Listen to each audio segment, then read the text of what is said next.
Sometimes the greatest love stories begin with the cruelest laughter. When Jeremiah Stone, a 7-foot mountain man, walked hand in hand with Clara Magnuson through the dusty streets of Cedar Flats, the whole town erupted in mockery. They called them freaks and misfits, giants who didn't belong. But in the wilderness beyond town, their love created something powerful. Their sons grew into legends of strength and skill that frontier folk still whisper about today. What these laughing townspeople didn't know was that they were witnessing the birth of a dynasty that would change the West forever. But how does a family turn mockery into legend? Before we jump back in, tell us where you're tuning in from, and if this story touches you.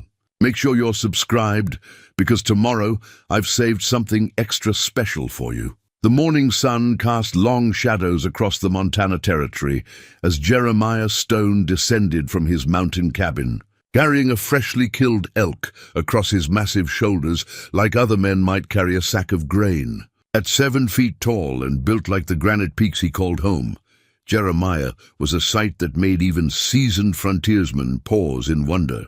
His beard, black as winter nights and streaked with early silver, framed a face weathered by 35 years of mountain living.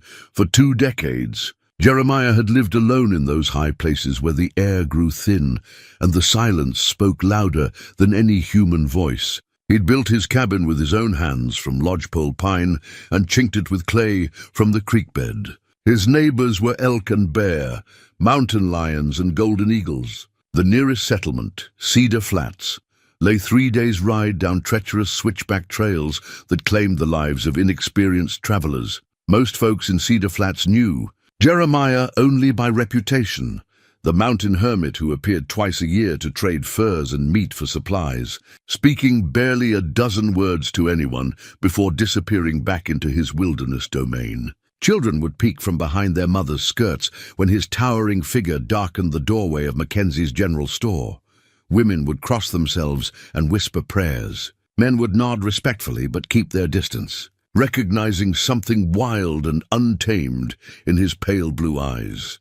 The town itself squatted in a valley where Willow Creek meandered through stands of cottonwood and aspen. Cedar Flats had grown from a trading post into a proper settlement of nearly 300 souls, complete with a church, school, saloon, and the inevitable collection of businesses that sprouted wherever men gathered to wrestle civilization from the wilderness. Main Street stretched barely 4 blocks, flanked by false-fronted buildings that proclaimed their owners' optimism about the town's future. At the heart of Cedar Flats' social order stood Mayor Cornelius Weatherby, a portly man whose gold watch chain stretched across his considerable belly like a bridge spanning a canyon. Weatherby had arrived from St. Louis with grand plans and Eastern money, determined to bring culture and refinement to the frontier. His wife, Prudence, led the ladies' auxiliary with an iron fist wrapped in lace gloves, deciding who belonged in polite society and who remained forever on the outside. The Weatherby's circle included Judge Harrison Blackwell, whose stern countenance and black robes commanded respect in his makeshift courthouse, and Reverend Marcus Thornton, a thin man whose fire and brimstone sermons could make sinners sweat even in winter. These pillars of the community, along with the wealthier merchants and ranchers, formed an unofficial council that governed not just the town's laws, but its social fabric. Below them in the pecking order came the shopkeepers, craftsmen and smaller farmers, decent folk who worked hard, paid their debts, and kept their opinions to themselves. At the bottom rung stood the drifters, gamblers, and various characters whose past remained deliberately vague. Everyone had their place in Cedar Flats, and everyone knew where they stood. Into this carefully ordered world walked Clara Magnuson on a Tuesday morning in late September, driving a wagon loaded with her few possessions and pulled by 2 sturdy draft horses that seemed small beneath her commanding presence. Clara stood 6 feet and 4 inches in her bare feet, with shoulders broad enough to shame most men and hands that could shoe a horse or knead bread with equal skill. Her blonde hair, plaited in thick braids that fell past her waist, caught the morning light like spun gold. Her eyes, the color of summer sky, held intelligence, determination, And something else that made folks uncomfortable. A complete lack of apology for who she was. She'd traveled from Minnesota, carrying letters of recommendation from the Lutheran pastor who'd known her family since childhood. Clara Magnuson could read and write, keep books, tend the sick, and work iron at a forge better than most smiths. She'd come to Cedar Flats seeking opportunity and independence, two commodities as rare as hen's teeth for unmarried women on the frontier. The whispers started before Clara finished unhitching her horses. Women gathered in clusters, fans fluttering like nervous birds as they discussed the newcomer's unseemly height and unfeminine strength. Men stared openly, some with curiosity, others with the kind of interest that made decent women blush and reach for their shawls. "Good Lord in heaven," muttered Martha Caldwell, wife of the town's only doctor. "That woman's near tall as my husband and twice as broad through the shoulders. What manner of Christian family raises a daughter to such unnatural proportions?" Her companion, Eleanor Fitzgerald, whose husband owned the largest ranch in 3 counties, nodded sagely. "Mark my words, Martha, that sort comes to no good. A woman ought to know her place, and that one's place ain't among civilized folks." But Clara paid no mind to the stares and whispers. She'd endured them all her life. From childhood playmates who called her giant girl to suitors who approached her only on dares from their friends. She'd learned early that the world judged harshly what it couldn't understand. And she'd grown strong in ways that went deeper than muscle and bone. Within a week, Clara had rented a small cabin on the edge of town and set up shop as a blacksmith, taking over the forge that had stood empty since old Pete Morrison died the previous spring. The sight of a woman working iron, her powerful arms swinging a hammer with practiced precision, drew crowds of curious onlookers. Some came to gawk, others to test whether she could truly do a man's work. Clara proved herself quickly. She shod horses with skill that surpassed Morrison's best efforts, repaired wagon wheels that other smiths deemed hopeless, and crafted ironwork of such beauty and strength that even her harshest critics grudgingly admitted her talent. Her prices were fair, her work honest, and her word reliable, qualities that mattered more than appearances in a place where winter could kill the unprepared. Still, she remained an outsider. The Ladies' Auxiliary made it clear that membership was reserved for women of appropriate stature and demeanor.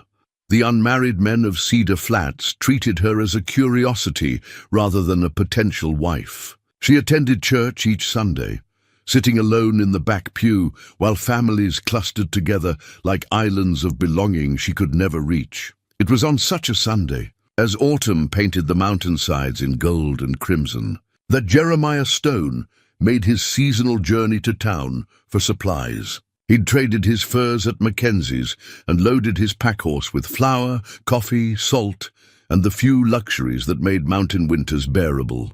As always, he'd planned to complete his business and disappear back into his high country before the curious stares became too burdensome. But as he led his horse down Main Street, something made him pause. Through the open doors of the Methodist church came the sound of hymn singing, voices raised in amazing grace with the kind of fervor that only frontier faith could inspire.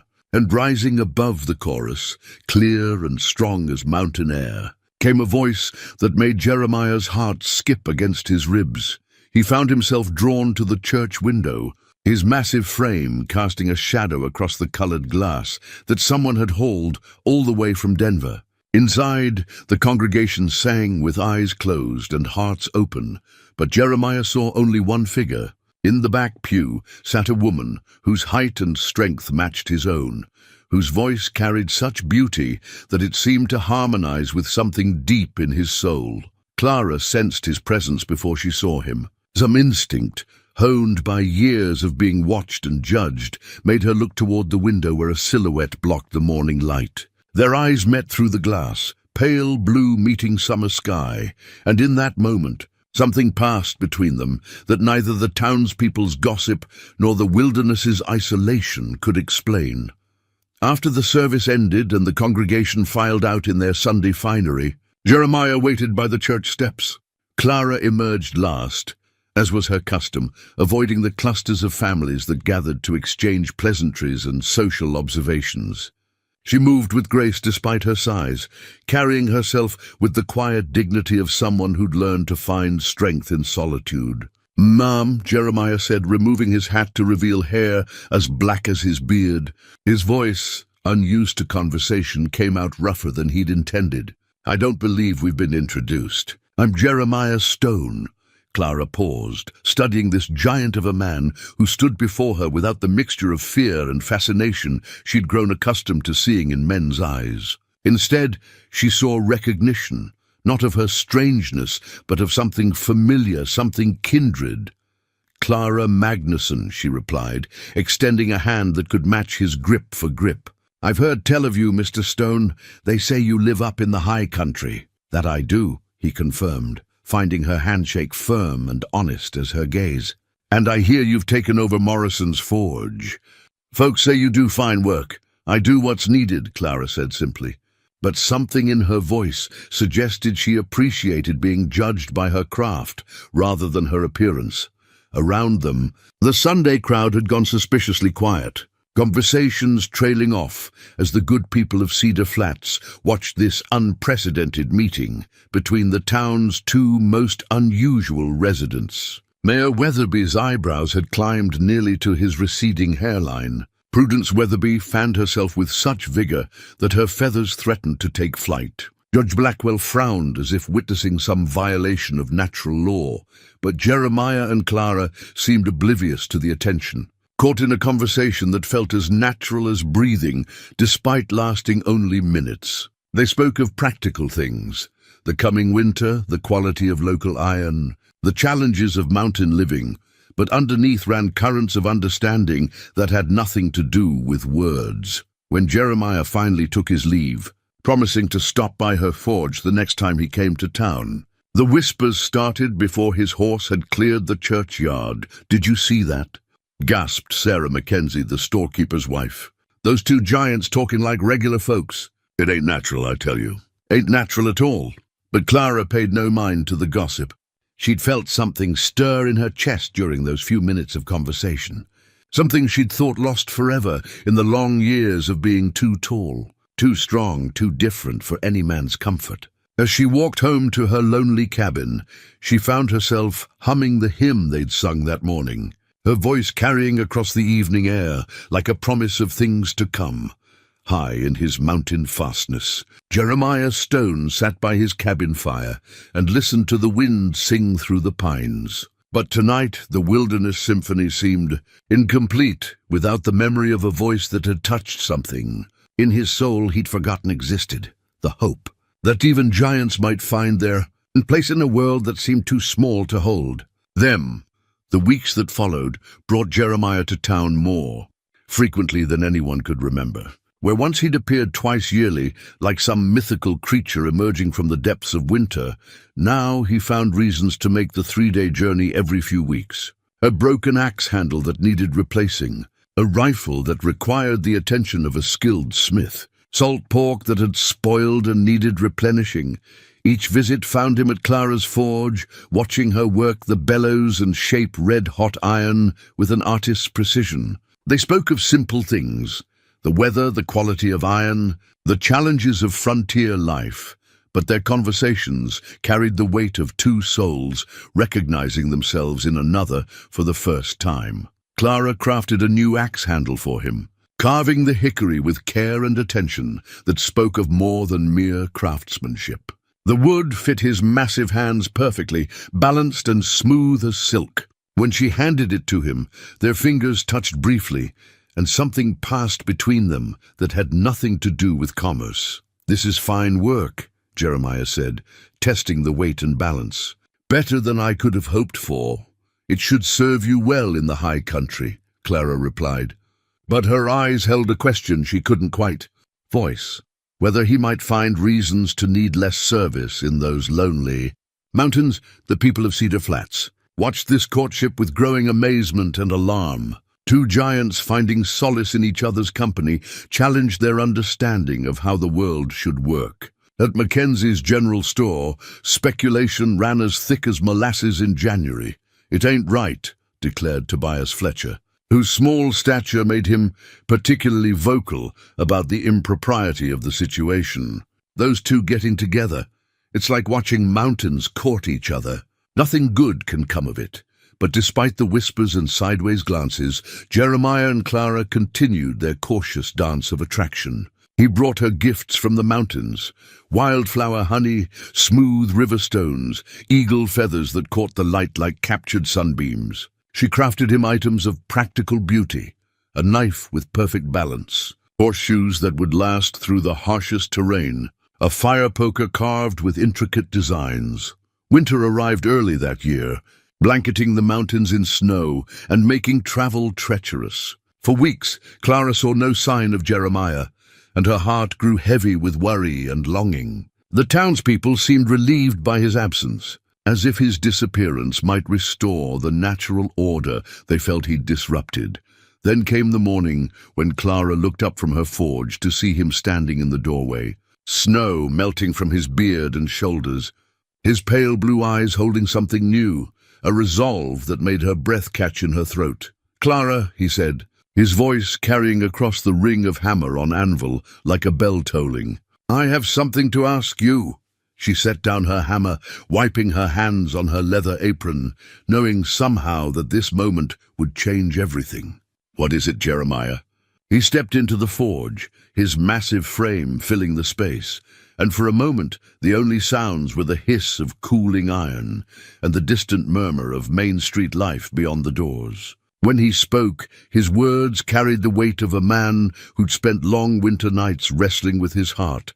"I've lived alone in those mountains for 20 years, he began, his voice steady despite the magnitude of what he was about to say. "Built my life around solitude, convinced myself it was enough. But these past months, getting to know you, I've come to understand that a man can be lonely even when he's content, and content even when his heart aches for something more." Clara felt her pulse quicken, hope and fear warring in her chest like summer storms. "I know what folks say about us," Jeremiah continued. "I know we don't fit their notion of how things should be. But I also know that when I look at you, I see someone who understands what it means to stand apart from the world, someone strong enough to build a life in the wilderness and gentle enough to make that life worth living." He reached into his coat and withdrew, something wrapped in soft buckskin, a ring carved from a piece of mountain granite, polished smooth as glass and fitted with a band of gold he'd panned from the creek behind his cabin. The craftsmanship was crude but honest, shaped by hands that knew how to coax beauty from raw stone. "Clara Magnuson," he said, dropping to one knee in the dirt floor of her forge, "would you do me the honor of becoming my wife?" The proposal hung in the air between them like smoke from the forge fire, carrying with it the promise of love and the certainty of struggle. Clara stared at the ring, at this giant of a man kneeling before her, and felt her heart swell with emotions she'd thought lost forever. "Yes," she whispered, then louder, "Yes, Jeremiah Stone, I'll marry you." The ring slipped onto her finger, as if it had been made for her alone, the cool stone warming against her skin. Jeremiah rose and took her in his arms, and for a moment the world contained only the two of them, two souls finding harbor in each other's strength. But the world beyond the forge had not stopped turning. Within hours, news of the engagement had spread through Cedar Flats like wildfire in dry grass. The reaction was swift and merciless.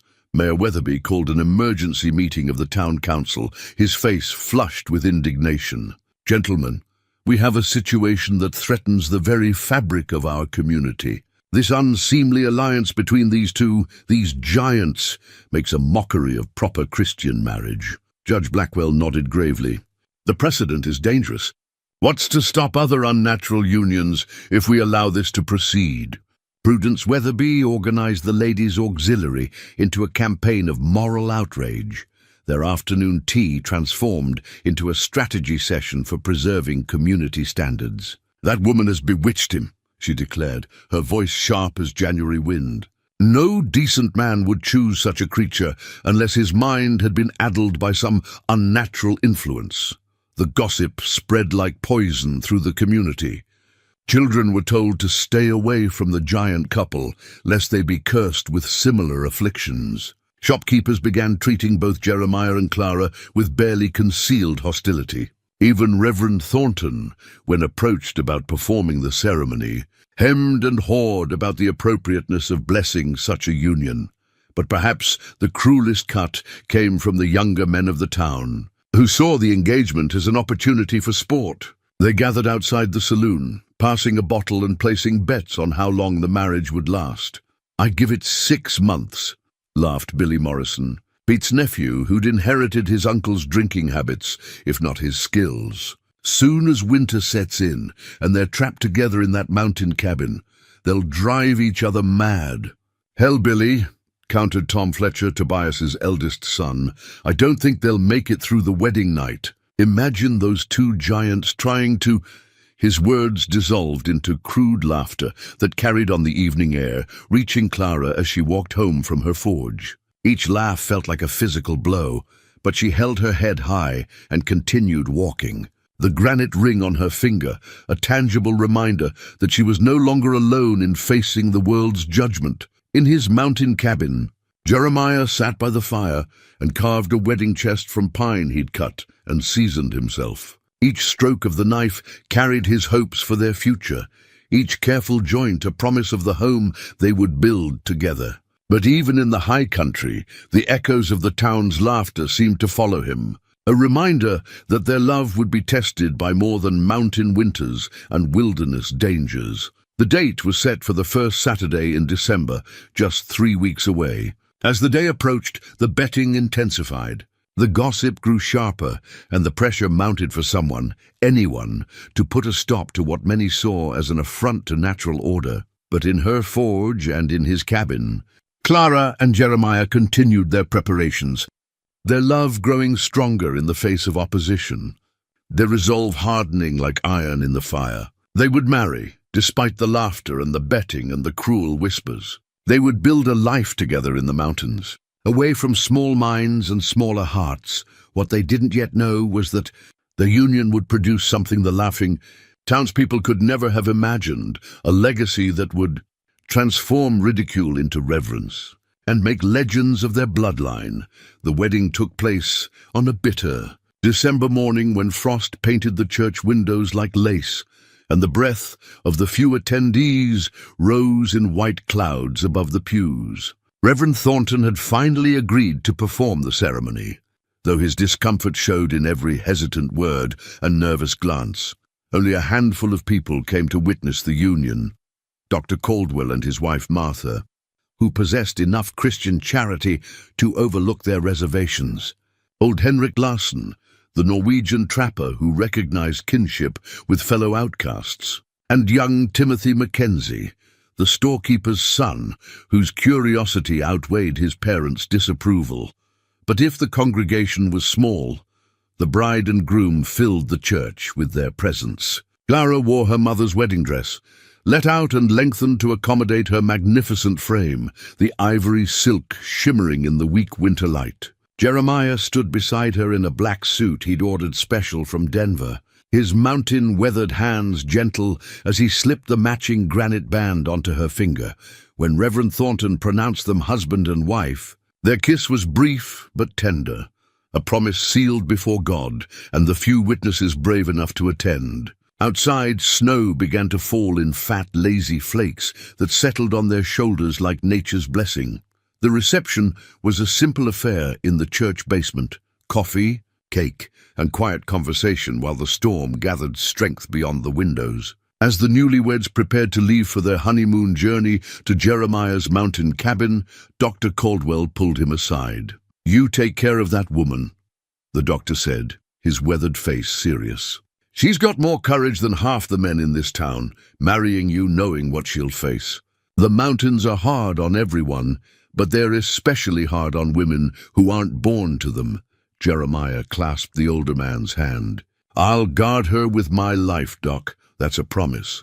The journey to the cabin took 4 days instead of the usual 3, as Jeremiah went slowly to accommodate Clara and the pack horse loaded with her belongings and wedding gifts. They followed deer trails and ridgelines known only to him, climbing steadily into country where the air grew thin and the silence spoke louder than words. Clara marveled at the wilderness unfolding around them, peaks that scraped the belly of heaven, valleys carved by ancient glaciers, forests of pine and aspen that stretched beyond the horizon. This was Jeremiah's domain, a kingdom of stone and sky where he moved with the confidence of absolute belonging. "It's beautiful," she breathed, as they crested a ridge and saw the valley where his cabin nestled among the trees. "More beautiful than I ever imagined." The cabin itself was larger than she'd expected, built from logs that Jeremiah had cut and fitted with the precision of a master craftsman.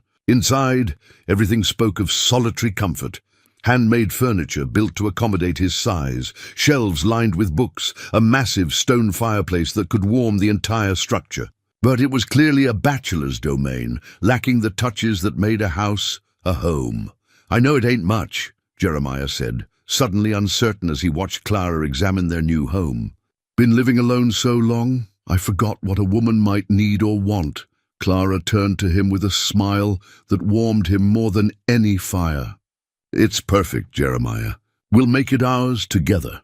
Their first weeks of marriage passed in a haze of discovery and adjustment. Clara learned the rhythms of mountain life, how to read weather in cloud formations, how to preserve meat in the cold air, how to navigate by landmarks that shifted with snow and season. Jeremiah discovered the joy of sharing his wilderness kingdom with someone who appreciated its beauty rather than merely enduring its hardships, but the isolation was profound. The nearest neighbor lived 20 miles away, and winter's grip made travel treacherous at best. For Clara, accustomed to the daily interactions of town life, the silence could be overwhelming.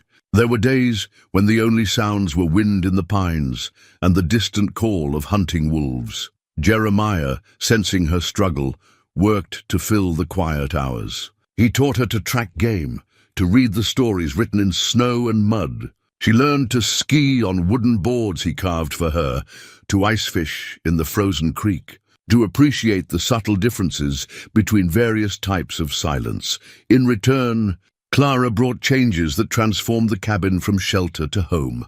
She hung curtains at the windows, planted herbs in pots near the kitchen window, filled the rooms with the scent of fresh bread and the sound of her singing. Her presence softened the hard edges of bachelor life, bringing warmth that had nothing to do with the fire on the hearth. By February, Clara knew she was carrying their first child. The knowledge filled her with joy and terror in equal measure.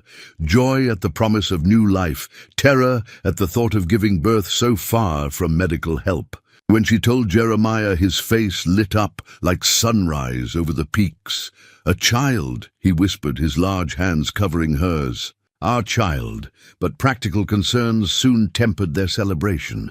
Dr. Caldwell was 3 days' hard ride away, assuming the weather cooperated. Clara would need help when her time came, and Jeremiah's wilderness skills, formidable as they were, didn't extend to midwifery. "We could go to town," he offered, though the reluctance in his voice was plain.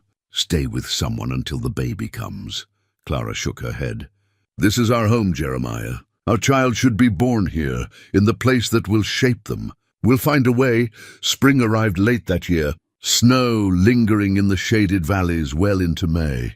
As Clara's pregnancy progressed, Jeremiah prepared for the birth with the thoroughness he brought to all mountain challenges. He studied medical texts ordered from Denver, practiced procedures on willing barn cats, and stockpiled supplies against every contingency he could imagine. But it was Clara who proved most resourceful.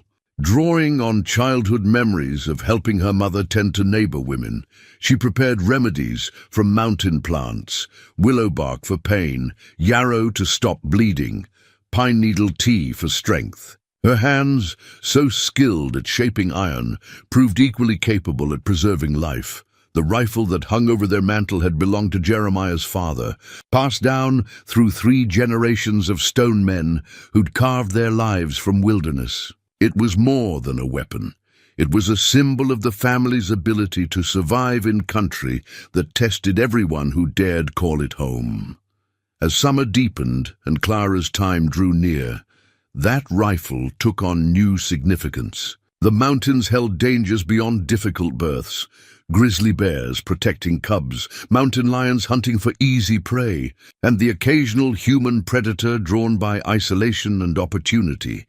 Jeremiah taught Clara to shoot with the patience he showed for all-important lessons. Despite her pregnancy, she proved a natural marksman, her strong shoulders absorbing the rifle's kick, her steady hands finding targets with increasing accuracy.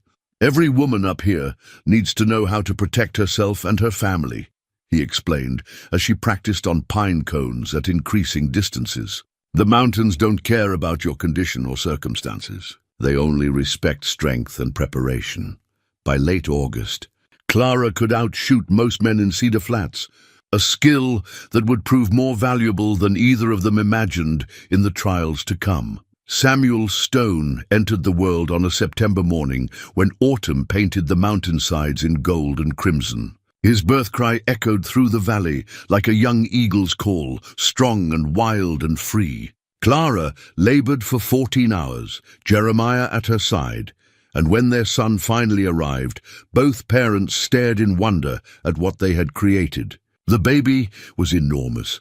12 pounds of healthy, squalling humanity with his father's pale blue eyes and his mother's determined chin. His hands, already large for an infant, gripped Jeremiah's finger with surprising strength. But it was more than his size that marked Samuel as unusual. Even as a newborn, he seemed more alert than other babies. His gaze tracking movement with an intelligence that made his parents exchange meaningful glances. "He's going to be something special," Clara whispered, exhausted but glowing as she held their son. "I can feel it," Jeremiah nodded, studying the tiny face that held such promise.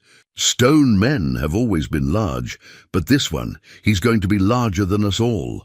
When news of Samuel's birth reached Cedar Flats, it sparked a new wave of gossip and speculation. The women of the Ladies' Auxiliary discussed the baby's size in hushed, scandalized tones, as if his very existence violated some natural law. The men in the saloon made crude jokes about giant babies and the circumstances of their conception, but there were others who reacted differently. Dr. Caldwell, when he finally made the journey to check on mother and child, marveled at Samuel's robust health and advanced development. "I've delivered hundreds of babies," he told Clara, "but I've never seen one so alert and responsive at such a young age."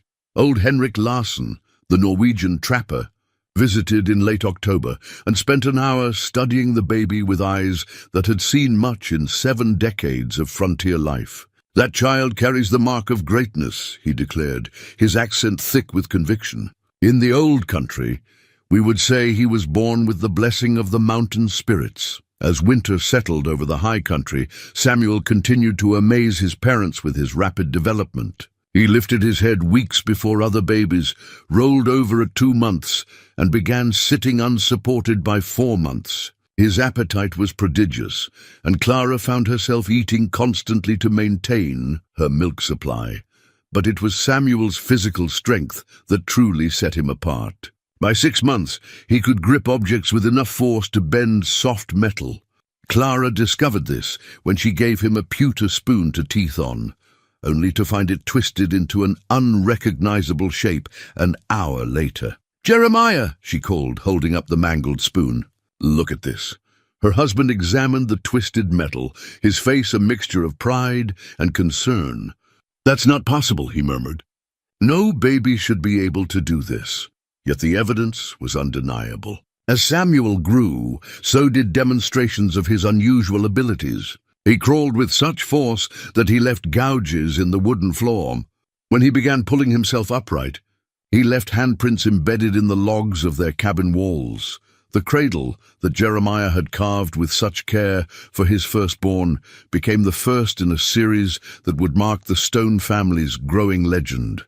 Made from mountain pine and fitted with loving precision, it bore the wear marks of a child whose strength already exceeded normal bounds. In years to come, that cradle would be displayed in the cabin as a reminder of where the legend began. Word of Samuel's unusual development spread through the mountain communities like smoke signals. Trappers and traders who visited the stone cabin carried tales of the giant baby back to settlements scattered across the territory. Some stories grew in the telling, accounts of an infant who could lift grown men, who spoke full sentences at 6 months, who communed with wild animals.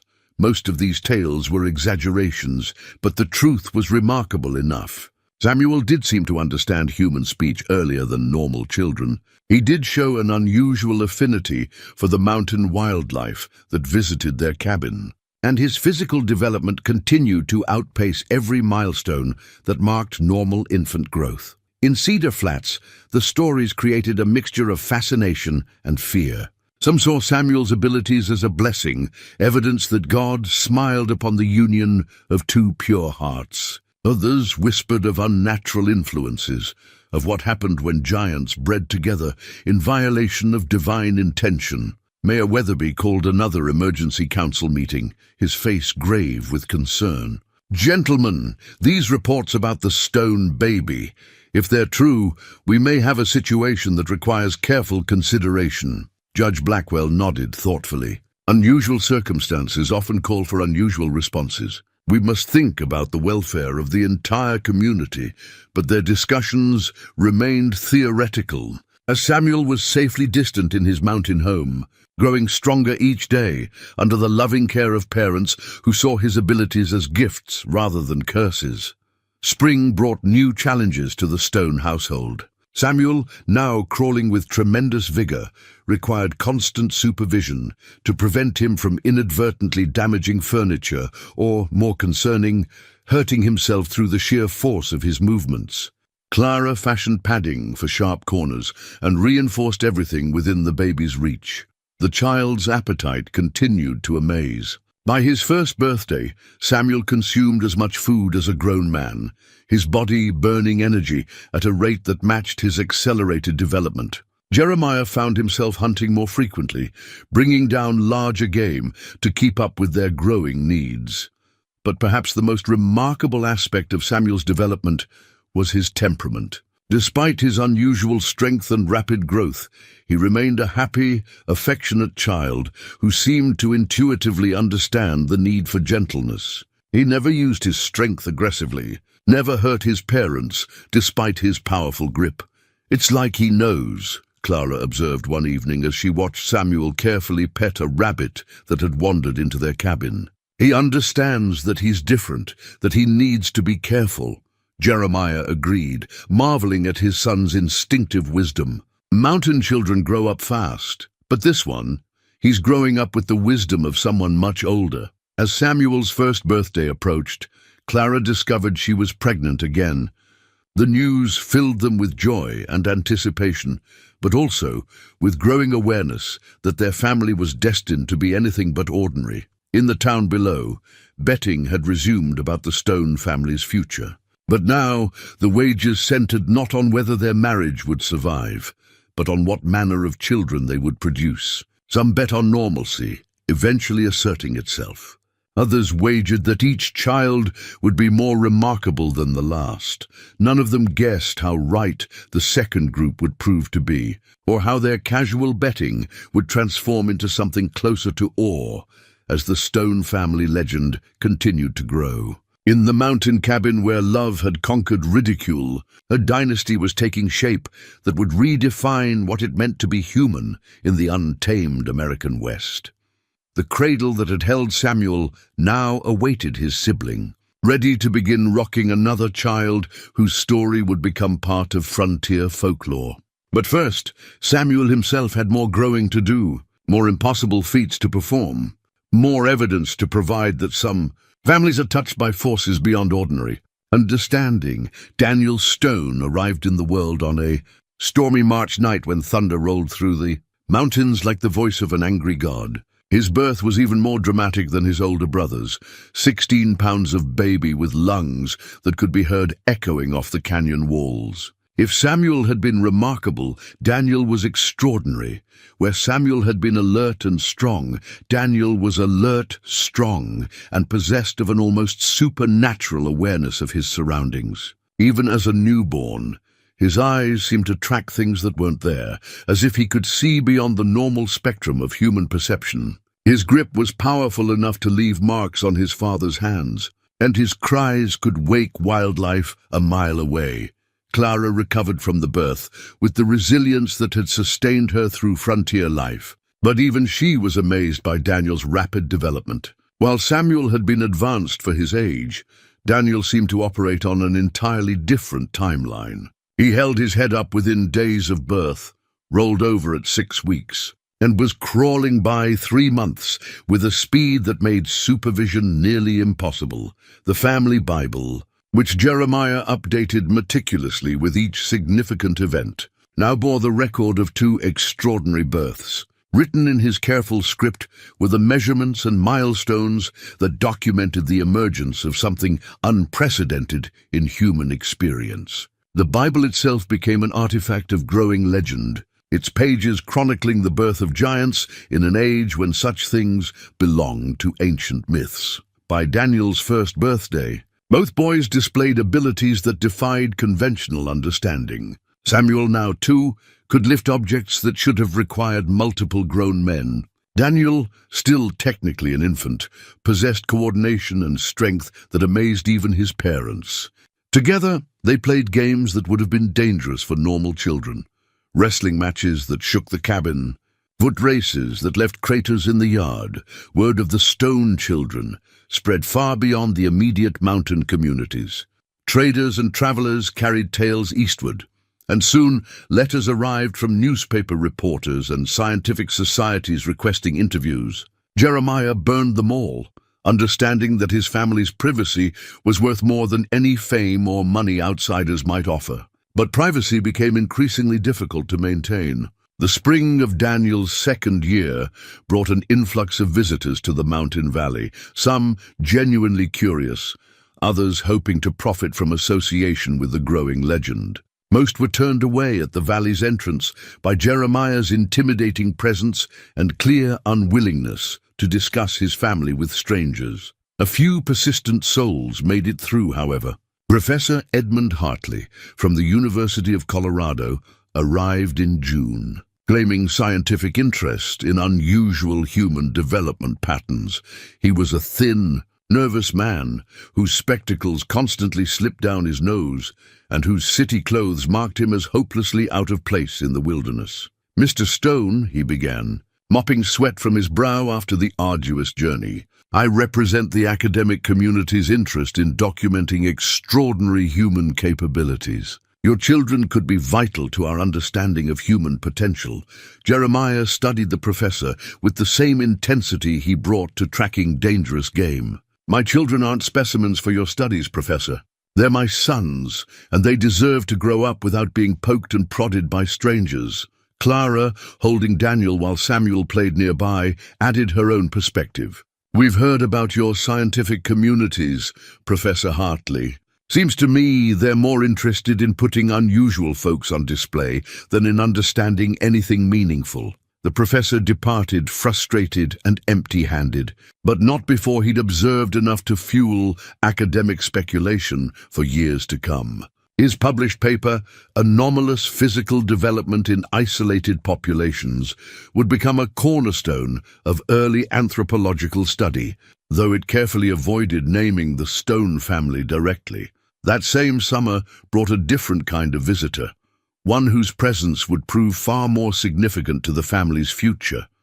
Thomas Whitehorse, a Crow warrior whose grandfather had known the mountains before white settlement, arrived at the cabin on a mission that had nothing to do with scientific curiosity. "I've come to see the children who carry the mountain's blessing," he announced simply, his weathered face serious beneath long grey braids. "My people have stories of such children, born when the spirits choose to bless a bloodline with extraordinary gifts." Unlike the professor, Thomas was invited to stay. Over the course of 3 days, he observed the boys with the keen eye of someone who's Culture had always recognized that some humans were touched by forces beyond ordinary. Understanding, your sons carry ancient strength, he told Jeremiah and Clara on his final evening. In the old days, such children became great leaders, protectors of their people. They were revered, not feared. Samuel, now old enough to understand conversation, listened intently as Thomas shared stories of legendary warriors whose strength had protected entire tribes. Daniel, though younger, seemed equally captivated by the old warriors' tales. What does it mean for them? Clara asked. What kind of life can they expect? Thomas considered the question with the gravity it deserved. That depends on how they're raised and how the world chooses to receive them. Strength without wisdom becomes tyranny. Wisdom without courage becomes cowardice. Your sons will need both in abundance. Before leaving, Thomas performed a simple ceremony, blessing both children with smoke from burning sage and speaking words in his native tongue that seemed to resonate through the mountain air. The boys stood still throughout the ritual, as if understanding its significance despite their young age. They will face challenges, Thomas warned as he prepared to depart. People fear what they don't understand, and understanding requires wisdom that not everyone possesses. But they will also inspire greatness in others if they're given the chance. His words proved prophetic. By autumn, reports of the Stone Children had reached Cedar Flats in forms both accurate and wildly exaggerated. Some claimed the boys could uproot trees, others that they communed with bears and mountain lions. The truth that they were simply exceptionally strong and intelligent children seemed almost mundane compared to the mythology growing around them. The town's attitude began to shift, however grudgingly. Dr. Caldwell, who'd been making regular visits to check on the family's health, reported that both children were not only physically remarkable, but also kind, well-mannered, and obviously loved. His medical opinion carried weight with the more reasonable townspeople. Those boys are healthy as horses and twice as strong, he announced at a town meeting. Called to discuss the Stone situation. More importantly, they're being raised right. Clara and Jeremiah are doing everything proper parents should do. But not everyone was swayed by medical testimony. A faction led by Mayor Weatherby continued to view the Stone family with suspicion and resentment. Their unease deepened when Clara announced her third pregnancy in December, as winter settled over the mountains like a white blanket of silence. The betting resumed with new vigor. Would the third child be even more remarkable than the first two? Some wagered that nature would finally assert normal limits. Others bet that each Stone child would surpass the previous one in extraordinary abilities. In their mountain cabin, Jeremiah and Clara prepared for their third child with the confidence born of experience. The cradle that had rocked Samuel and Daniel awaited its newest occupant, while the family Bible stood ready to record another chapter in the growing Stone legend.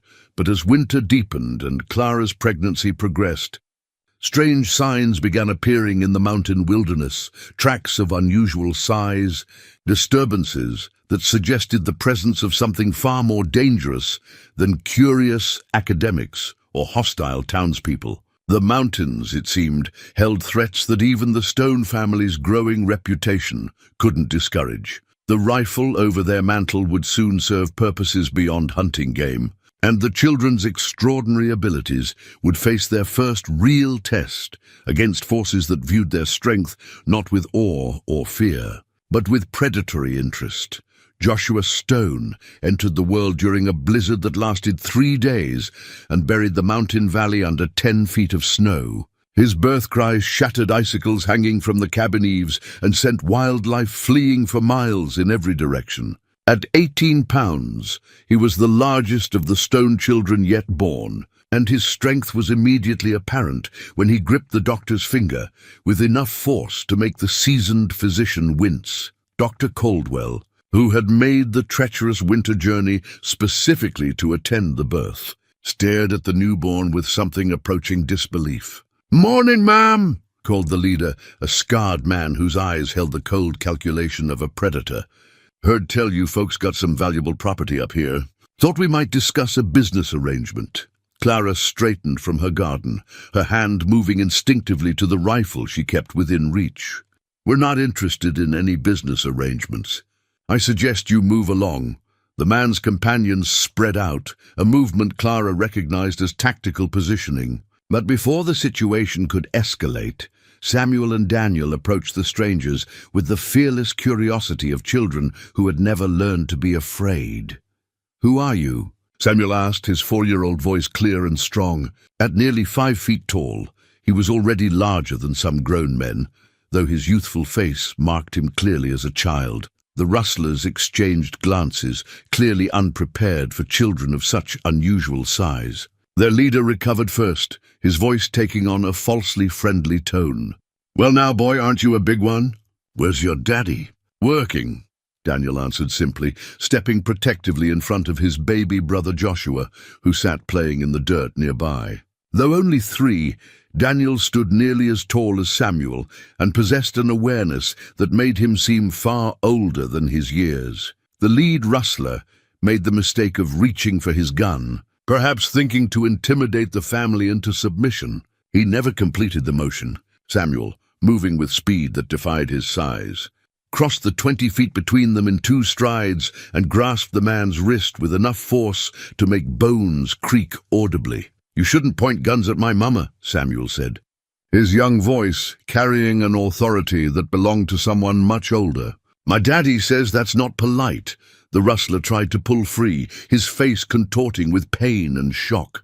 His companions moved to help him, but Daniel stepped forward, and something in the younger boy's expression froze them in place. "I think you should leave now," Daniel said quietly. "Before my daddy comes back." As if summoned by his son's words, Jeremiah emerged from the tree line where he'd been checking trap lines. The sight of 3 armed strangers threatening his family transformed him from a peaceful mountain man into something far more dangerous. His rifle appeared in his hands with fluid grace, and his pale blue eyes went cold as winter ice. "You have exactly 30 seconds to get off my land," he said, his voice carrying the quiet menace of an avalanche waiting to fall. "After that, I stop being neighborly." The rustlers, faced with a giant father and his extraordinary children, decided that discretion was indeed the better part of valor. They departed with as much dignity as they could muster, but word of their encounter spread quickly through the criminal underworld that preyed on isolated settlers. The Stone family, it was learned, was not an easy target.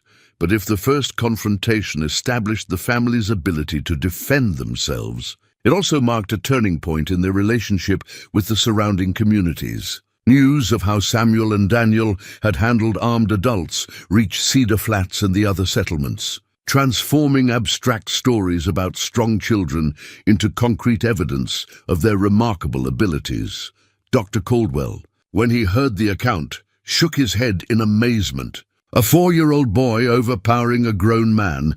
If I hadn't seen those children myself, I'd call it impossible. The story evolved in the telling, as frontier stories often did.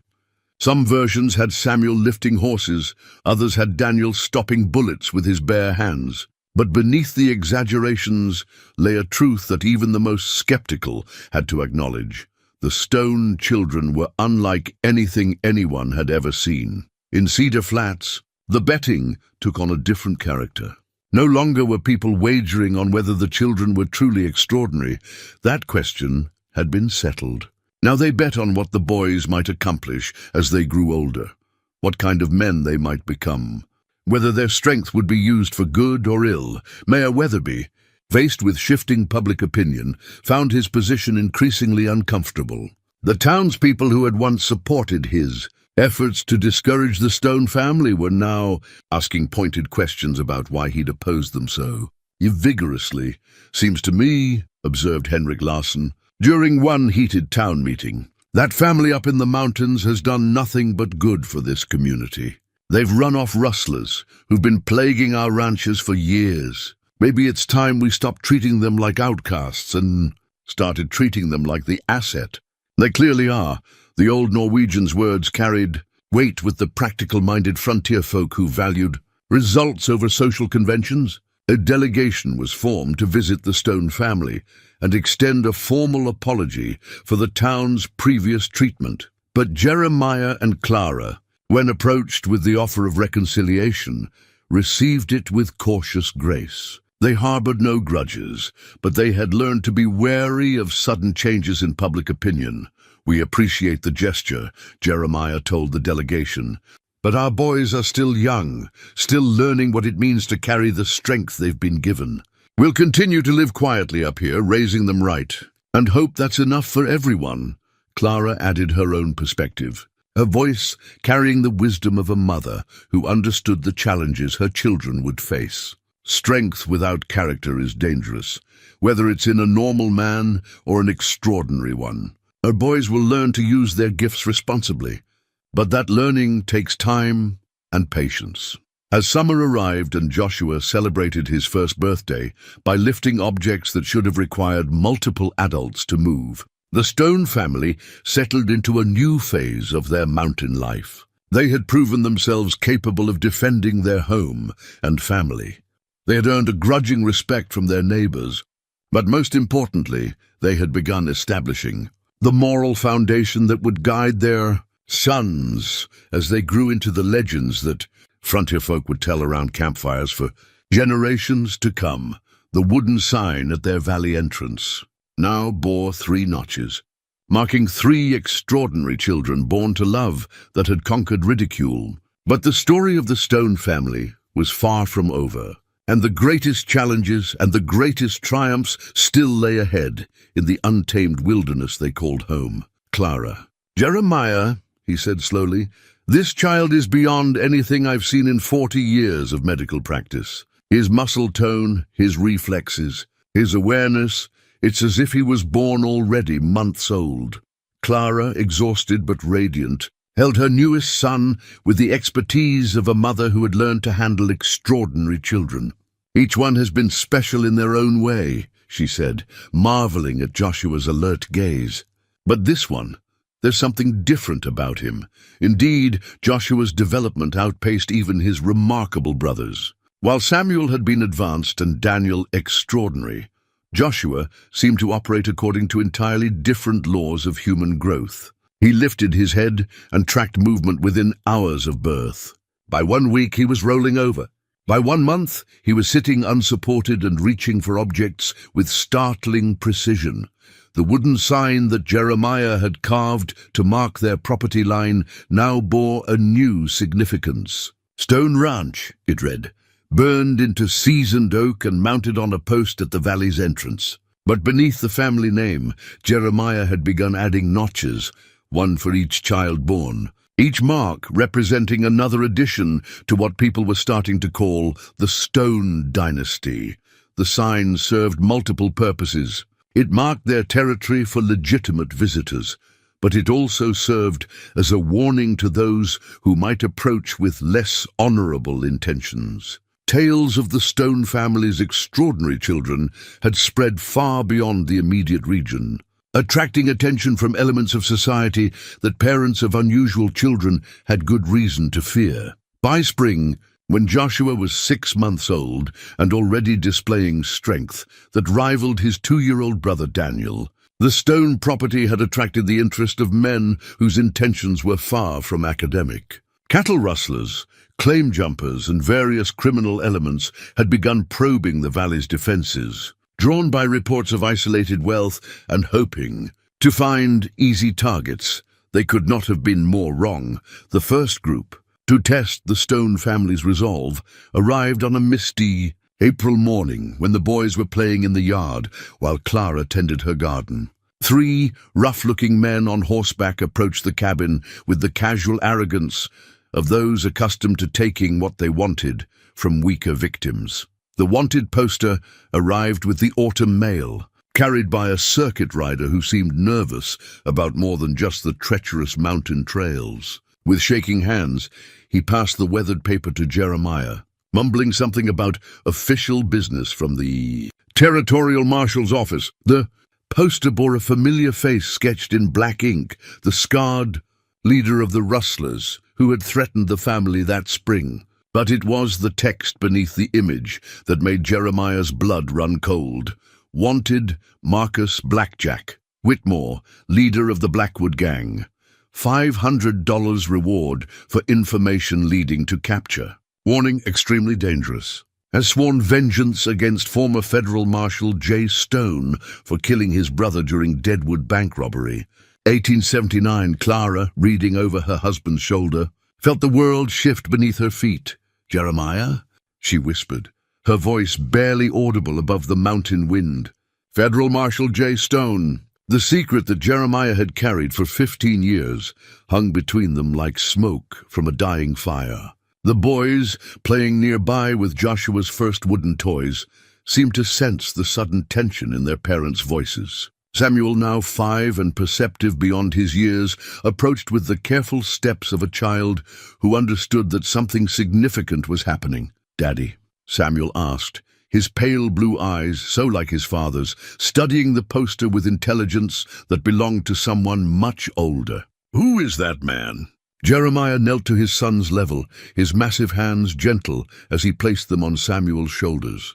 "That's someone from my past, son. Someone I hoped never to see again, but explanations would have to wait." Clara's sharp eyes had caught movement on the ridgeline above their valley, riders approaching in the systematic pattern that spoke of military or law enforcement training. Too many riders to be friendly visitors, too organized to be casual travelers. "Jeremiah," she said quietly, her hand moving to the rifle that was never far from reach. "We have company." The riders numbered 12, led by a man whose silver badge caught the afternoon sunlight. U.S. Marshal William Harrison rode with the confidence of someone accustomed to authority, but even his experienced eyes widened when he saw the Stone family assembled in their yard, 3 children whose size and bearing marked them as anything but ordinary, flanked by parents who stood like sentinels guarding something precious. "Marshal Stone," Harrison called out, using the title that Jeremiah hadn't heard in 15 years. "Or do you prefer Mr. Stone these days?" The question hung in the air like gunsmoke as the boys looked between their father and the approaching lawman. Daniel, with his uncanny ability to sense emotional undercurrents, moved protectively closer to his mother. Joshua, barely walking but already showing signs of his brother's remarkable awareness, toddled to his father's side. "It's just Mr. Stone now." "Marshal," Jeremiah replied, his voice steady despite the turmoil in his heart. "Has been for a long time." Marshal Harrison dismounted, his movements careful and respectful. He was clearly a man who understood the delicate nature of his mission. "I'm here about the Blackwood Gang, Jeremiah. They've been hitting banks and stagecoaches from Denver to Salt Lake City, and according to our sources, they're planning something big in this territory." Clara stepped forward, her maternal instincts overriding her shock at learning about her husband's hidden past. "Marshal, my husband has been living peacefully in these mountains for 15 years. Whatever he was before, he's a family man now." "Ma'am, I understand your concern," Harrison replied, his hat in his hands. "But the gang isn't interested in what your husband has become. They only care about settling an old score. Marcus Whitmore has been telling anyone who'll listen that he's going to make Jeremiah Stone pay for killing his brother." Samuel, who had been listening with the intensity that marked all his attention, spoke up with a clarity that made the marshal blink in surprise. "My daddy killed someone?" The question came from a 5-year-old child, but the voice that asked it belonged to someone who understood that the world contained both good and evil, and that sometimes good men had to do terrible things to protect innocent people. Jeremiah knelt again, gathering all 3 of his sons around him. "Boys, before I met your mother, before I came to these mountains, I was a lawman. It was my job to catch bad men who hurt innocent folks. Sometimes when bad men wouldn't surrender, I had to fight them. And sometimes people died in those fights." Daniel, barely 4 but possessing wisdom beyond his years, reached out to touch his father's weathered face. "Did you hurt innocent people, Daddy?" "No, son. I spent my life protecting innocent people. But that meant I made enemies among the bad men I stopped." Clara, processing the revelation that her husband had been one of the most famous federal marshals in the territory, felt a strange mixture of pride and fear. The man she'd married for his gentleness and strength had once been known as Phantom Stone, the lawman who appeared without warning to bring justice to the lawless frontier. Marshal Harrison, watching the family dynamic with growing respect, cleared his throat. "The Blackwood gang has been asking questions about you, Jeremiah. They know about your family, about these boys. Whitmore isn't just planning revenge. He's planning to hurt what matters most to you, the threat against his children."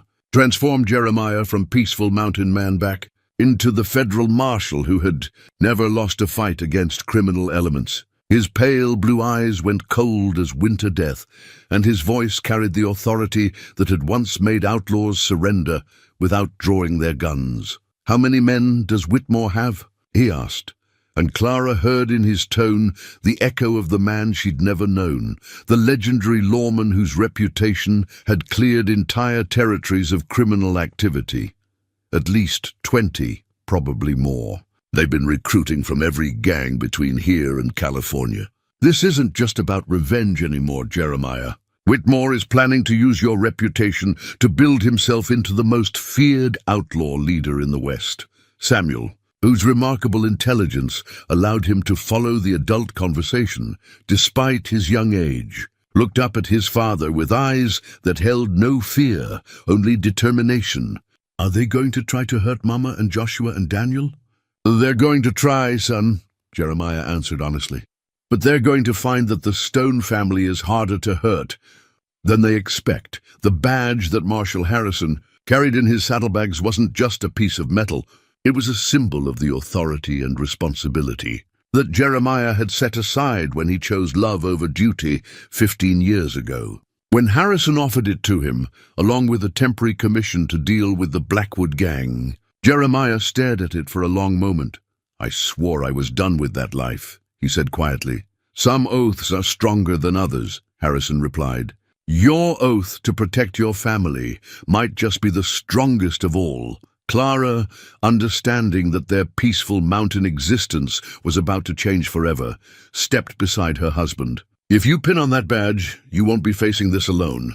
This family has always stood together, as if summoned by their parents' resolve." The three boys moved to stand with them, Samuel tall and serious beyond his years, Daniel alert and ready for whatever might come, Joshua toddling on unsteady legs but clearly determined to be part of whatever was happening.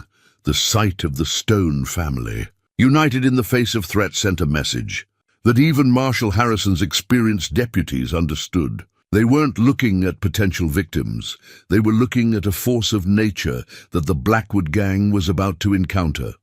When Jeremiah finally pinned the federal marshal's badge to his shirt, it felt both foreign and familiar, like picking up a tool he'd set aside but never forgotten how to use. The boys watched with wide eyes as their father transformed before them from gentle mountain man to something far more formidable. "What happens now, Daddy?" Daniel asked, his young voice steady despite the magnitude of what they faced. Jeremiah looked out across the valley that had been their sanctuary, then back at his extraordinary family. "Now we show the Blackwood gang what happens when you threaten a Stone family that's learned to stand together." The revelation of Jeremiah's past had changed everything and nothing. He was still the loving father and devoted husband his family knew, but he was also something more, a legendary lawman whose skills and reputation would soon remind the criminal underworld why some men became legends not through violence, but through an unwavering commitment to protecting those who couldn't protect themselves. The old badge felt heavier than Jeremiah remembered as he polished its tarnished surface by lamplight. 15 years had passed since he'd last worn the star that marked him as a federal marshal, but the weight of responsibility it carried remained unchanged. Across the cabin, Clara packed supplies with the methodical efficiency of a woman preparing for war, while the boys slept peacefully in their beds, unaware that their world was about to change forever. Marshal Harrison had departed at dawn with half his men, carrying word to the territorial capital about the Blackwood gang's planned assault. The remaining deputies had taken positions around the valley, but Jeremiah knew that 6 lawmen, no matter how skilled, wouldn't be enough to stop 20 hardened outlaws bent on revenge. "The townspeople need to know what's coming," Clara said, her voice cutting through the pre-dawn silence. "Cedar Flats deserves a chance to prepare." Jeremiah nodded, studying the tactical map he'd sketched of the valley and surrounding approaches. "I'll ride down tomorrow. Give them a choice. They can evacuate until this is over, or they can stand with us. You know what they'll choose," Clara said, a small smile playing at the corners of her mouth. "They've finally figured out what kind of neighbors they have. They won't abandon us now." She was right. The transformation in Cedar Flat's attitude toward the Stone family had been gradual but complete. Where once the townspeople had viewed them with suspicion and ridicule, they now spoke of the family with pride and protective fondness. The children who had once mocked the giant couple now boasted about knowing the famous Stone boys personally. But admiration and loyalty were different things than combat effectiveness. And Jeremiah harbored no illusions about what they would face when the Blackwood gang arrived. Marcus Whitmore had spent 15 years nurturing his hatred, gathering men who shared his appetite for violence, and planning a revenge that would cement his reputation as the most feared outlaw in the territory. The next morning brought Samuel's excited voice echoing through the cabin. "Daddy, Daddy, come see what Daniel and Joshua are doing." Jeremiah stepped outside to find his 2 younger sons engaged in what appeared to be a training exercise of their own devising. Daniel, at 4 years old, had fashioned wooden swords from pine branches, while 3-year-old Joshua wielded a stick with the same intensity that grown men brought to real weapons. "We're practicing being marshals like you, Daddy," Daniel announced, parrying his baby brother's enthusiastic attacks with skill that belonged to someone much older. "Joshua says the bad men won't expect babies to fight." The sight of his youngest sons preparing for battle with childlike determination filled Jeremiah with pride and heartbreak in equal measure. They were too young to fully understand the danger approaching, but old enough to sense their family's need for unity and preparation. Samuel approached more seriously, carrying a genuine rifle scaled down to fit his remarkable size. "Papa Henrik brought this for me," he said, referring to the old Norwegian trapper who had become an unofficial grandfather to the boys. "He says I'm old enough to help protect the family." Clara emerged from the cabin, her expression mixing maternal concern with frontier pragmatism. "Samuel, you're 5 years old. Fighting grown men isn't—" "I'm bigger than most grown men, Mama," Samuel interrupted gently, his voice carrying the respectful tone that marked his upbringing. "And stronger. Papa Henrik says that makes it my responsibility to help." Looking at her eldest son, 5 years old but standing nearly 6 feet tall and possessing strength that defied natural law, Clara struggled with the conflict between protective instincts and practical necessity. The approaching threat made normal parental concerns seem almost insignificant.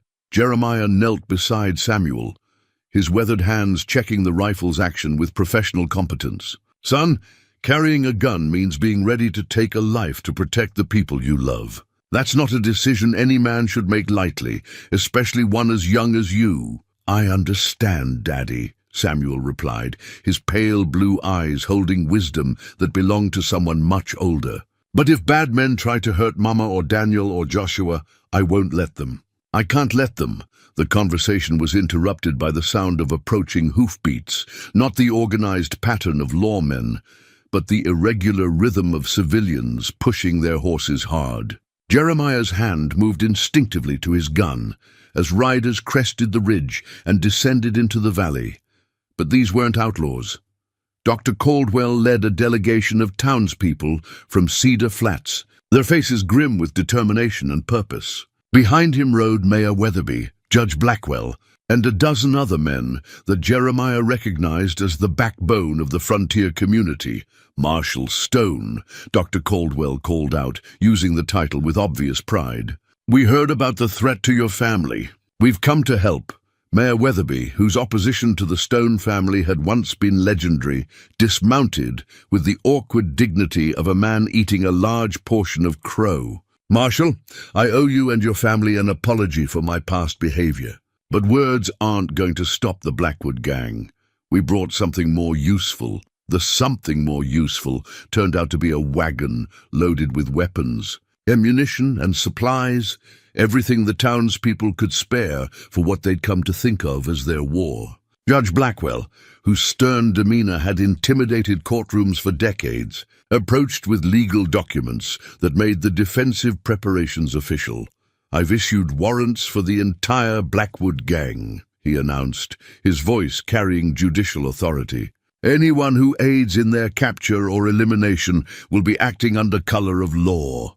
Clara stepped forward, her maternal instincts extending to embrace the men who had come to defend her family. "You don't have to do this. This isn't your fight."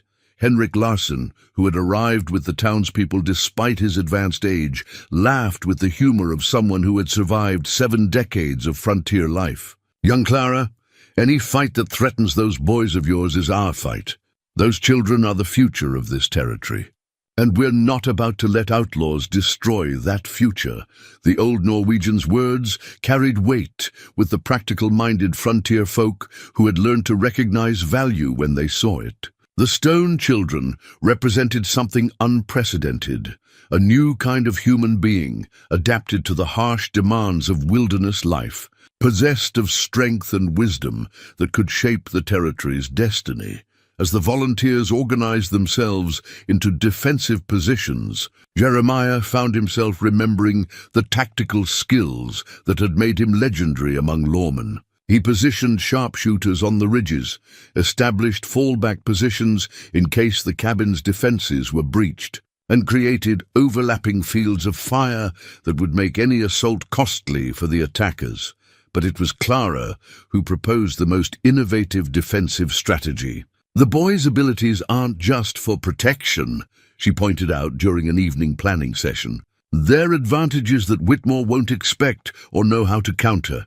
Samuel, overhearing the adult conversation, offered his own tactical insight with the serious demeanor of someone much older. "Mama's right. Bad men think children are weak. They won't be ready for children who can fight like grown-ups." Daniel, not to be outdone by his older brother, added his own contribution. "And they won't expect us to work together. Joshua might be little, but he's stronger than normal men. If we coordinate our attacks—" "Boys," Jeremiah interrupted gently, "this is adult business. Your job is to stay safe and let the grown-ups handle the fighting." "With respect, Daddy," Samuel replied, his voice carrying the polite firmness that marked his character. "We're not normal children, and this isn't a normal situation. We can help, and we should help." Clara, looking at her extraordinary sons, made the difficult decision that frontier mothers sometimes faced. If they're going to be in danger anyway, they might as well be useful danger. But they stay close to the cabin, and they follow orders without question. The final defensive preparations took place under a star-filled sky that seemed to promise either triumph or tragedy. Weapons were cleaned and loaded, ammunition was distributed, and final messages were written in case the worst happened. The townspeople who had once mocked the giant couple now prepared to die defending them, understanding that some things were worth more than life itself. Dr. Caldwell, making final medical preparations, paused in his work to observe the Stone family gathered around their evening fire. "You know," he said to Henrik Larsson, 15 years ago, those people were the town joke.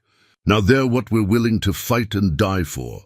"Funny how perspectives change," the old Norwegian nodded sagely. "Not perspectives, Doctor, understanding. We finally understand what we have here, and what we stand to lose if we let evil men destroy it."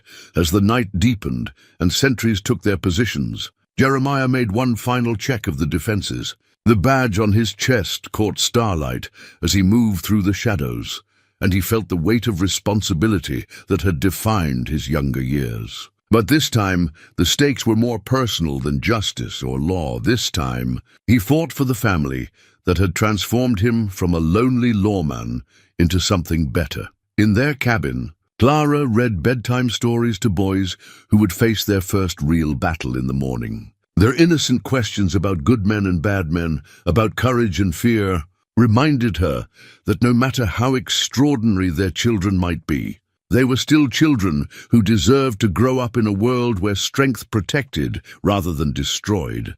The morning would bring violence and testing, but tonight brought the quiet moments that made such fights worthwhile. The sound of children's laughter, the warmth of family love, and the certainty that some things were worth defending with every breath in a person's body. Dawn arrived with the sound of gunfire echoing off the canyon walls. The Blackwood gang struck just as the morning mist began to lift, their attack coordinated with military precision that spoke of Marcus Whitmore's experience with organized violence. 23 outlaws approached the valley from 3 directions, their rifles speaking in deadly harmony as they sought to overwhelm the defenders through sheer firepower. But the defenders were ready. Samuel Stone crouched behind the cabin's reinforced walls, his scaled-down rifle steady in hands that belonged to someone much older. The gun belt that Jeremiah had crafted for him rode his hips with the natural fit of someone born to wear weapons, though his young face remained unmarked by the violence surrounding them. "Remember what we practiced," Clara called to her sons, her own rifle tracking targets with the precision of someone who had learned to shoot for survival rather than sport. "Stay together, watch your angles, and don't take unnecessary risks." The first wave of attackers broke against the defensive positions like water against stone. Hendrik Larsen, positioned on the eastern ridge, proved that age hadn't diminished his marksmanship. His rifle cracked with methodical precision, each shot dropping an outlaw who thought the old Norwegian would be an easy target.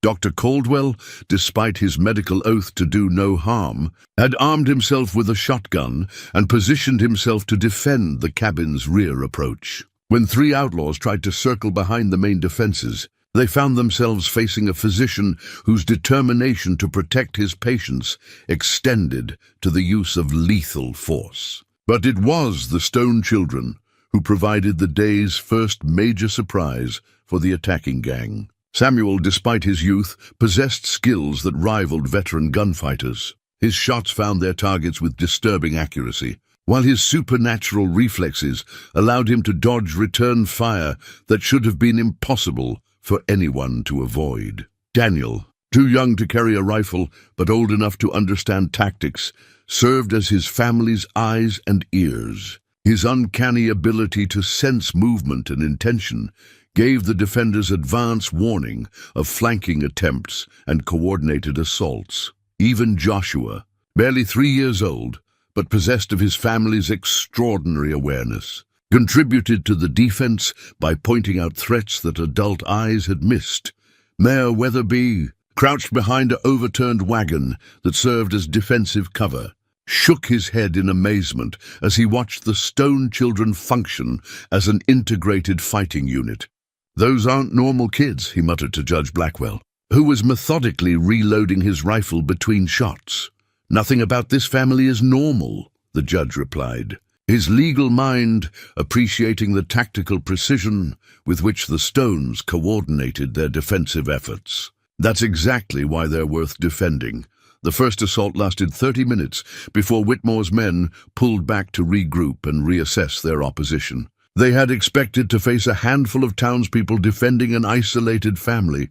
Instead, they found themselves confronting organized resistance that had turned their simple revenge mission into a costly siege. Marcus Whitmore himself remained hidden among the rocks above the valley, his scarred face twisted with rage as he watched his carefully planned attack falter against unexpected competence. Through his spyglasses, he studied the defensive positions with the eye of someone who had led men in combat across half the Western Territories. "Boss," called out Jake Morrison, one of his lieutenants, "those ain't normal folks down there. That big kid with the rifle, he's shooting like a man with 20 years' experience. I don't care if he shoots like Wild Bill Hickok," Whitmore snarled. "He's still just a kid, and kids can be killed same as anyone else." But even as he spoke, Whitmore felt the first stirrings of doubt about his carefully planned revenge. The intelligence he'd gathered about the Stone family had focused on Jeremiah's past as a federal marshal and the children's unusual size. Nobody had mentioned that the entire family fought with coordinated precision that belonged to experienced soldiers rather than frontier civilians. The second assault came from the north, where the terrain offered better cover for advancing attackers. This time, Whitmore committed more men and focused their fire on specific defensive positions rather than spreading their attack across the entire perimeter. The strategy might have worked against normal defenders, but the Stone family's extraordinary abilities continued to confound the outlaws' expectations. Samuel moved between firing positions with speed that made him nearly impossible to target effectively. His rifle spoke with deadly authority, each shot carefully placed to maximize both tactical impact and psychological effect on the attackers. Clara, fighting beside her eldest son, felt a mixture of pride and heartbreak as she watched him adapt to combat with skills that seemed almost instinctive. His movements were fluid and confident, his tactical decisions sound, his marksmanship exceptional. But he was still her 5-year-old boy, and the sight of him engaged in mortal combat filled her with emotions too complex for easy analysis. Daniel, serving as the family's tactical coordinator despite his tender age, called out warnings and suggestions with the authority of someone much older. "Samuel, 3 men moving up the creek bed on your left. Mama, they're trying to flank us from the corral. The second assault ended like the first, with the attackers withdrawing. After suffering casualties they couldn't afford while inflicting minimal damage on the defenders. But Whitmore's fury was growing with each failed attack, and experienced outlaws knew that desperate leaders often made decisions that endangered everyone under their command. As the morning wore on and the siege continued, it became clear that the Blackwood gang faced a choice: withdraw and abandon their revenge mission, or commit to an all-out assault that would either destroy the Stone family or result in the gang's complete destruction. The final assault came with the afternoon sun, when shadows grew long and desperation had replaced strategy in Marcus Whitmore's tactical thinking. The outlaw leader had lost 8 men to the morning's fighting, and his remaining followers were beginning to question whether revenge was worth the cost they were paying. But Whitmore's hatred burned too bright for rational thought. 15 years of nursing his grievance against the man who had killed his brother had consumed his ability to retreat gracefully. He would have his revenge against Jeremiah Stone, even if it meant sacrificing every man under his command. "We go in hard and fast," he announced to his remaining followers, his scarred face twisted with fanatic determination. "Kill everyone you see. No prisoners, no mercy, no quarter given or asked." The attack came from all sides simultaneously, a desperate gamble that committed every remaining outlaw to a single, overwhelming push. Gunfire erupted like thunder as 20 ardent criminals charged the defensive positions with the fury of men who knew they were fighting for their lives. But as the smoke and chaos of battle enveloped the valley, the true nature of the Stone family's extraordinary abilities finally revealed itself to their enemies. Samuel Stone moved through the combat zone like a force of nature, his supernatural speed and strength allowing him to engage multiple attackers simultaneously. When his rifle ran empty, he transitioned to the revolver on his hip with fluid grace, his shots finding their targets with precision that belonged to legendary gunfighters rather than 5-year-old children. Daniel, despite his young age, proved equally formidable in his own way. His uncanny ability to predict enemy movements allowed him to coordinate the defenders' responses with tactical genius that confounded the attackers' attempts at organized assault. His young voice cut through the gunfire, directing fire and movement with authority that grown men instinctively obeyed. Even little Joshua, barely old enough to walk steadily, contributed to the family's defense with actions that defied belief. When an outlaw broke through the perimeter and threatened Clara, the 3-year-old moved with impossible speed to interpose himself between his mother and the gunman. The sight of a toddler facing down an armed killer with complete fearlessness unnerved the outlaw enough to spoil his aim, giving Clara the split second she needed to end the threat permanently. Jeremiah, fighting with the skills that had made him legendary among lawmen, found himself watching his children with a mixture of pride and awe. They moved together like parts of a single organism, each compensating for the other's positions, each maximizing their extraordinary abilities in service of family survival. But it was Clara who provided the day's most decisive moment. When Marcus Whitmore himself finally entered the battle, seeking to end his vendetta through personal combat with the man who had killed his brother, he found himself facing not just Jeremiah Stone, but the entire Stone family, fighting as a coordinated unit. "Stone!" Whitmore bellowed, his voice carrying across the battlefield like the cry of a hunting predator. "Face me like a man, you badge-wearing bastard!" Jeremiah stepped into the open, his federal marshal's badge catching the afternoon light like a beacon of lawful authority. "I'm here, Whitmore. End this now, and your remaining men can ride away. No deals," Whitmore snarled, his guns already in his hands. "You killed my brother. Now I kill your family." The confrontation that followed lasted mere seconds, but would be remembered for generations. Whitmore was fast, faster than most men who made their living with guns. His draw was smooth, his aim true, and his hatred gave him the edge of desperation. That often proved decisive in gunfights, but he had never faced the combined fury of a family whose love had been forged in the crucible of frontier, hardship, and tempered by extraordinary abilities that defied natural law. Jeremiah's draw was lightning fast, his federal marshal's training evident in every fluid motion. But even as his gun cleared leather, Samuel moved with supernatural speed to flank Whitmore from the left, while Daniel circled to the right, their tactical coordination perfect despite their youth. Clara, positioned to protect Joshua, added her own marksmanship to the family's concentrated firepower. 4 guns spoke as one, their thunder echoing off the canyon walls like the voice of divine judgment. When the smoke cleared, Marcus Whitmore lay sprawled in the dust, his long quest for revenge ended by the very family he had sought to destroy. His remaining followers, witnessing the fall of their leader and the impossible coordination of the Stone family's defense, threw down their weapons and raised their hands in surrender. The broken spurs that fell from Whitmore's lifeless feet became an immediate symbol of the battle's outcome. Hendrik Larsson, who had fought with distinction despite his advanced age, picked up the ornate silver spurs and handed them to Samuel with ceremonial gravity. "These belong to you, young Marshal," the old Norwegian said, his voice carrying the weight of witnessed history. "You've earned them through courage and skill that would make grown men proud." Samuel accepted the spurs with the serious demeanor that marked all his actions, understanding instinctively that they represented more than mere trophies. They were symbols of justice prevailing over vengeance, of family unity triumphing over individual malice.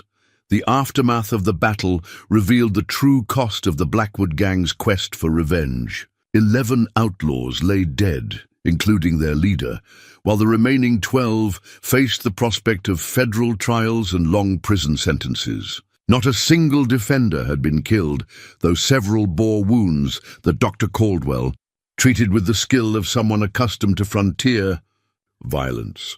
But perhaps the most significant casualty was the last vestige of doubt about the Stone family's place in their community. The townspeople who had risked their lives to defend the mountain giants now spoke of them with reverence that bordered on awe. "I've never seen anything like it," Mayor Weatherby confided to Judge Blackwell as they helped tend the wounded. "Those children fought like seasoned soldiers, but they never lost their humanity. Even in the heat of battle, they protected rather than destroyed, defended rather than conquered." The judge nodded thoughtfully, his legal mind processing the implications of what they had witnessed.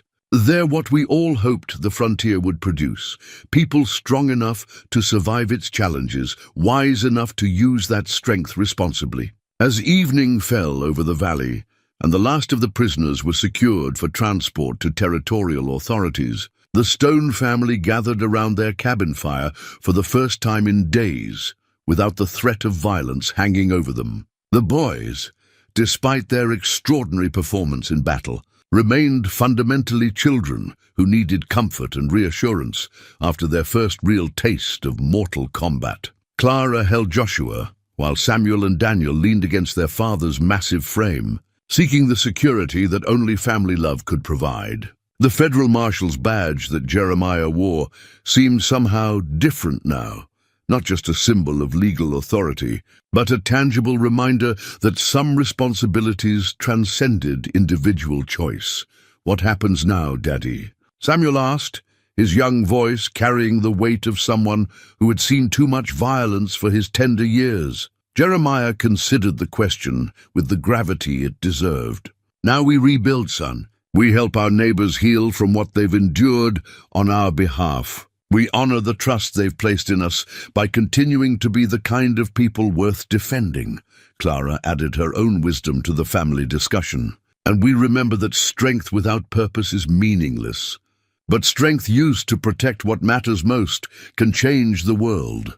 The broken spurs that lay beside the fireplace caught the light like fallen stars, their silver surface reflecting the flames that warmed the Stone family in their moment of victory. Tomorrow would bring new challenges, new opportunities to prove that the legend growing around their name was built on something more substantial than mere physical prowess. But tonight brought the simple pleasure of survival, of family intact, of love proven stronger than hatred. In the mountain cabin where giants had learned to dream, the future stretched ahead like an unmarked trail leading to horizons bright with promise. 5 years had passed since the Battle of Stone Valley, as historians would later call it, and the morning sun revealed changes that transformed both the mountain homestead and the community that had grown around it. Where once a single cabin had stood in wilderness isolation, now a thriving settlement sprawled across the valley floor. With the Stone family home at its heart, like the hub of a great wheel, the monument erected by grateful townspeople stood 20 feet tall at the valley's entrance, carved from the same granite that had formed Clara's wedding ring so many years before. Its inscription, written in letters deep enough to last centuries, told a simple story that had already become frontier legend, in memory of those who stood with the Stone family against the Blackwood Gang, September 1885. Courage, unity, and love conquered hatred and fear. Here giants walked among us, and we were not afraid. Samuel Stone, now 10 years old and standing nearly 7 feet tall, read the inscription aloud to his younger brothers as they made their morning pilgrimage to tend the monument. His voice had deepened into something that belonged to a much older person, but his words carried the same gentle wisdom that had marked him since birth. "Do you understand what it means?" he asked Daniel and Joshua, who flanked him like young lieutenants attending their general. Daniel, now 9 and nearly as tall as his older brother, nodded thoughtfully. "It means they stopped being afraid of us because we showed them who we really are inside."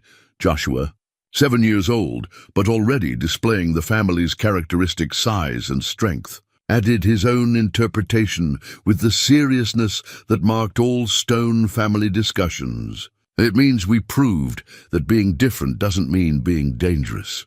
Their understanding reflected the careful education they had received, not just from their parents, but from the entire community that had embraced them as living symbols of the frontier's promise. Teachers had come from as far as Denver to establish schools in the valley. Scholars had written dissertations about the unique educational challenges posed by children whose physical and intellectual development operated according to different timelines than normal human growth.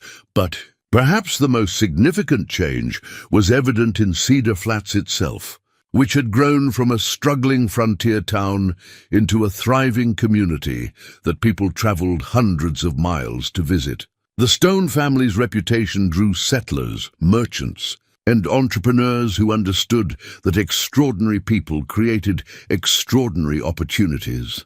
Dr. Caldwell, now in his 70s, but still serving as the community's physician, often reflected on the transformation he had witnessed. "When I first delivered Samuel," he would tell visitors, "I thought I was attending the birth of a curiosity. I didn't realize I was witnessing the beginning of a new chapter in human development." The medical texts he had written about the stone children were studied in universities across the nation, though he was careful to protect their privacy while documenting their remarkable abilities. Samuel could now lift objects that required steam-powered machinery to move. Daniel possessed reflexes that allowed him to dodge bullets, literally. Joshua, despite his youth, could outrun horses and leap across streams that normal men needed bridges to cross. But more impressive than their physical abilities was the wisdom with which they used them. Under their parents' guidance, the boys had grown into young men whose strength served others rather than dominating them. They helped build homes for new settlers, rescued travelers trapped by mountain storms, and protected their community from the various dangers that frontier life presented. Clara, now in her 40s, but still possessing the strength and beauty that had first caught Jeremiah's attention, had become the valley's unofficial leader in matters of community development and social organization. Her blacksmith shop had evolved into an industrial center that supplied tools and equipment throughout the territory. But more importantly, she had become the wise woman to whom families brought their problems and concerns.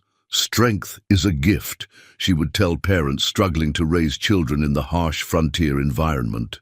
"But wisdom is a choice. We can teach our children to be strong, but they must choose for themselves whether to be wise." Jeremiah, his hair now more silver than black, but his frame still magnificent, had traded his federal marshal's badge for the unofficial title of Territorial Peace Officer. He traveled throughout the region, settling disputes and maintaining order with the quiet authority that had always marked his character. But his greatest pride remained his family and the community they had built together. The evening gatherings around the Stone family fire had become legendary throughout the territory. Visitors came from across the West to hear the stories, share the wisdom, and witness the proof that different didn't mean lesser. Children from normal families played alongside the Stone boys, learning that strength could be gentle, that power could be protective, that legends could be kind, as autumn painted the mountains in their annual display of gold and crimson. The Stone family gathered for their traditional harvest celebration. 3 more children had joined the family over the years. Rebecca, now 4, and showing early signs of her brother's remarkable abilities. Thomas, 2 years old and already walking with the confident stride that marked Stone children. And baby Elizabeth, whose birth had been attended by delegations from 3 territories seeking to witness another addition to the legendary bloodline. The celebration drew hundreds of visitors, transforming the valley into a temporary city of tents and wagons. But at its heart remained the simple truth that had always defined the Stone family. Love conquered fear. Understanding defeated prejudice, and strength used wisely could change the world. Samuel, now approaching his 11th birthday and showing signs of the leadership qualities that would one day make him territorial governor, stood before the assembled crowd with the natural authority that belonged to those born to command. "When my parents first walked through Cedar Flats," he said, his young voice carrying clearly across the gathering, people laughed because they looked different. They didn't understand that difference can be strength, that unusual can be wonderful, that love creates its own kind of magic. His words were simple, but they carried the weight of lived experience and witnessed transformation. In the audience, former skeptics nodded agreement, while their children played fearlessly with the Stone youngsters, understanding instinctively what their parents had needed years to learn. As the celebration continued into the night and the monument gleamed under starlight, Clara and Jeremiah stood together, watching their children interact with the community that had become their extended family. The laughter that had once mocked them had been transformed into celebration. The fear that had once driven them away had become the love that drew people from across the continent. Sometimes, Clara said softly, her hand finding Jeremiah's with the natural ease of long partnership. The greatest victories aren't won through fighting. Sometimes, he agreed, they're won through living well enough that others want to live the same way. The stone family monument would stand for generations, marking not just a battle won, but a transformation achieved. In the mountain valley where giants had learned to love, legend had become reality. And reality had proven more wonderful than any myth. And in the gentle laughter of children playing without fear of difference, the true victory echoed on, a promise that the future would be built not by those who conquered others, but by those who conquered themselves.